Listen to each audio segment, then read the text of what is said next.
Chandwali block खेरंग panchayat रे BJP कर्मी गुंडाराज रे अतिष्ठ साधारण जनता जोर जबरदस्त बीजेपी रे सामिल हेबाकू बाध्य करा जाउची। जदि केही दल रे सामिल न हेउची तांकू आक्रमण करबा सह विभिन्न उपाय रे हैरान हरकत करा जाउची।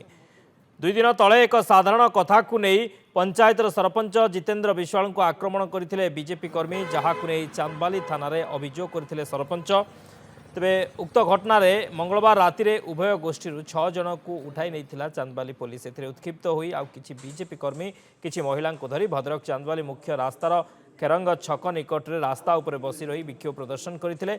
अटक रखिथिबा बीजेपी कर्मी को छाड़ी देबा सह सरपंच जितेंद्र विश्वाल को गिरफ करबा पई अड़ी बसिथिले। गतकाली प्राय 6 घंटार ऊर्ध्व खेरंग बाजार रे गाड़ी चलाचल बंद रहिथिला। सबुठारु कौतूहल कथा हेउची रास्तार टायर जाली बाड़ बांधी रास्ता अवरोध करथिले मध्य कौनसी पुलिस बा प्रशासनिक अधिकारी घटनास्थल में पहुंचवाक साहस करनथिले, जार सुजोग नहीं विक्षोभकारी माने बाजार रे थिबा बिजु जनता दलर कार्यालय सटर भांगी table chair TV fan AC आदि भांगिबा सह विभिन्न सामग्री लुटी नहीं चांदवाली थाना अभियोग होइछि। ता सहित बीजेडी कर्मी माने करिथिबा 4टी दुकान को मध्य भांगी लुटी नहीं अभियोग होइछि। शेष में राजनैतिक चापरे चापी हुई पुलिस उठाइथिबा जड़े आग धाड़ी कर्मी को छाड़ा पर रास्ता रोक हटिला।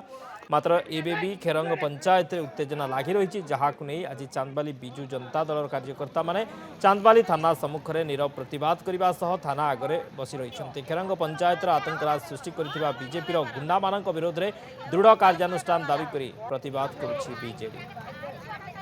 ये जो गुंडाराज चली, अत्याचार चली, अन्याय चली, आतंकराज चली, राहाजानी चली एवं एठी जो कुजिनेता माने रहिले सेमाने ये राहाजानी आतंक को प्रोत्साहित करिकी बीजेडी लोक मानकू सेठी अत्याचार करचंती।